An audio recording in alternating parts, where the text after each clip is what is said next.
Why life insurance is an important as a real estate investment strategy for investors, especially if you have a family.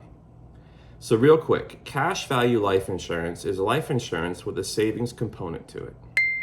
Tax-free growth with guaranteed growth if you use whole life.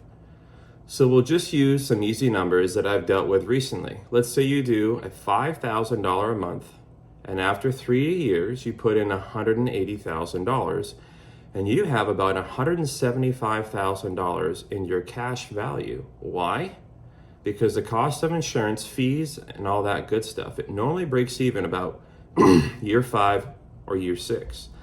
Let's say you have $170,000 and you borrow $100,000 to go put down on 2 properties that are going to be fixed up, flip, or fix or rent out, whatever you choose. Now you took the $100,000 out at 4% interest. Your $170,000 stayed in your account because you borrowed against it, making 5%. So you have an appreciating asset that you're borrowing from. It's kind of like a 1031. When you 1031, your gains from one to move to another. Now instead, you're just having a high yield savings account that you can borrow against, not from, but against. And you just rinse and repeat. Use yourself as your own bank.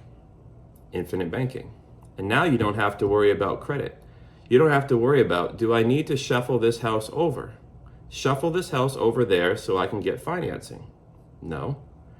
And also, while you're doing that, you could be a hard money lender. So let's say you get up to $300,000. Somebody comes to you and says, "Hey, I want $100,000."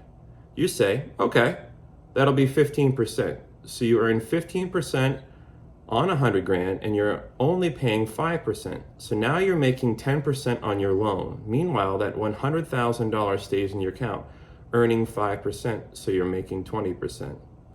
This is an opportunity you don't want to miss out on.